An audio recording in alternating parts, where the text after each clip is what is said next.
CPI ഇപ്പോൾ തന്നെ പല സംസ്ഥാനങ്ങളിലും സംസ്ഥാന പാർട്ടി എന്ന നിലയിൽ ഈ അരിവാൾ നിൽക്കതിർ അടയാളത്തിൽ മത്സരിക്കാൻ കഴിയാത്ത സ്ഥിതിയാണ് ഈ കേരളവും തമിഴ്നാടും ഒഴിച്ചുള്ള മറ്റു സംസ്ഥാനങ്ങളിലെ കാര്യം നോക്കിയാൽ അത് കൂടുതൽ പരിങ്ങലിലാകുമോ ഈ തെരഞ്ഞെടുപ്പിൽ CPI-യിൽ അവരുടെ ഏറ്റവും പ്രധാനപ്പെട്ട നേതാക്കളടക്കം ഒരുപക്ഷെ തോൽക്കാം എന്നൊരു വിലയിരുത്തൽ തെരഞ്ഞെടുപ്പിന് ശേഷം അവർ തന്നെ നടത്തിയിട്ടുണ്ട്.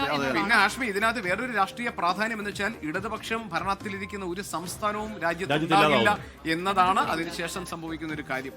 ആ അർത്ഥത്തിൽ ഇത് LDF-നും UDF-നും ഡു ഓർ ഡൈ തന്നെയായിരുന്നു. അക്ഷരാർത്ഥത്തിൽ ഡു ഓർ ഡൈ. UDF-ന് ഒരിക്കൽ കൂടി അധികാരത്തിൽ നിന്ന് മാറി, എന്നാൽ ആ പാർട്ടി തന്നെ ഇല്ലാതായി പോകുമോ എന്ന ആശങ്ക, അതിന്റെ ഘടകകക്ഷികളൊക്കെ വല്ലാതെ ഡിസിന്റിഗ്രേറ്റ് ആയി പോകുമെന്നുള്ള ആശങ്ക. LDF-ന് പറയുന്ന പോലെ ഇവിടെ അധികാര നഷ്ടമുണ്ടായാൽ രാജ്യത്ത് അധികാരത്തിലേക്കുള്ള ഏക പാർട്ടി, ഏക സംസ്ഥാനം എന്നുള്ളത് അത് കൈവിട്ട് പോകരുത് എന്ന ആ ചൂടും ചൂരും പ്രചരണ രംഗത്ത് വളരെ വ്യക്തമായിരുന്നു. പക്ഷേ ആ പോരാട്ടത്തിൽ കേരളം അതിന്റെ പഴയ പാറ്റേൺ, LDF UDF മുന്നണികളെ മാറി മാറി പരീക്ഷിക്കുന്ന പഴയ പാറ്റേൺ കേരളം തിരിച്ചുപിടിക്കുന്നു. ഒറ്റ തവണ മാത്രമാണ് അതിൽ മാറ്റമുണ്ടായത്. ഈ പറഞ്ഞ കോവിഡ് കാല പ്രതിസന്ധി കൊണ്ടൊക്കെയാണ് എന്ന ആ വാദം ശരിവെക്കുന്ന രീതിയിലാണ് ഈ പറയുന്ന എക്സിറ്റ് പോൾ ഫലങ്ങൾ ശരിയാവുകയാണെങ്കിൽ വരിക.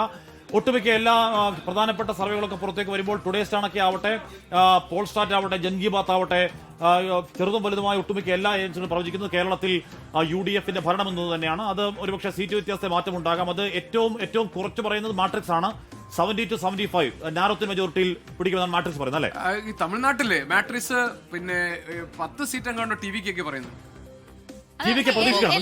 എല്ലാ സർവേകളും അല്ല 12 സീറ്റ് എല്ലാ സർവേകളും 10+ TVK പറയുന്നുണ്ട് എന്നുള്ളതാണ് തോന്നുന്നത്. 12 ഏകദേശം 12ലേക്കൊക്കെ എല്ലാ സർവേകളും എത്തുന്നുണ്ട്.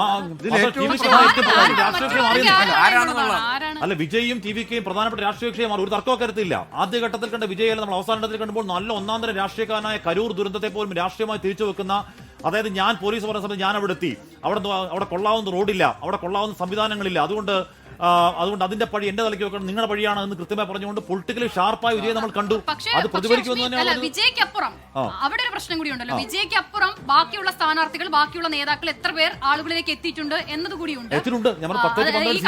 കണക്കുകൾ ശരിയാണെങ്കിൽ എത്തിയിട്ടുണ്ട്. 13% അല്ലെങ്കിൽ തന്നെ അവിടെ ജേണൽസ് പറയുന്നുണ്ട്. മാത്രമല്ല നമ്മൾ അവിടെ അറിയാവുന്ന ആൾക്കാരെ വിളിക്ക് പറയുന്നുണ്ടായിരുന്നു, ഇത് ഈ പറഞ്ഞ ജനക്കൂട്ട വോട്ടാണ് 23% വലുപ്പപ്പെടേണ്ടത് പറയും. 23%. പുതുച്ചേരിയിലും 2 മുതൽ 4 സീറ്റുകൾ വരെ TVK ലഭിക്കാമെന്ന് പറയുന്നുണ്ട്. അവരുടെ പുതുച്ചേരിയിലും TVK ഇത്തവണ ചെറിയ ചലനം ഉണ്ടാക്കുമെന്നാണ് ഉറപ്പായും വിജയ് ഇളയ ദളപതി തമിഴ്നാട്ടിലെ കൃത്യമായ ഒരു രാഷ്ട്രീയ സാന്നിധ്യമായി നിലയുറപ്പിക്കുന്നു തന്നെയാണ് ഇതൊക്കെ ഉള്ളതാണെങ്കിൽ വ്യക്തമാവുന്നത്.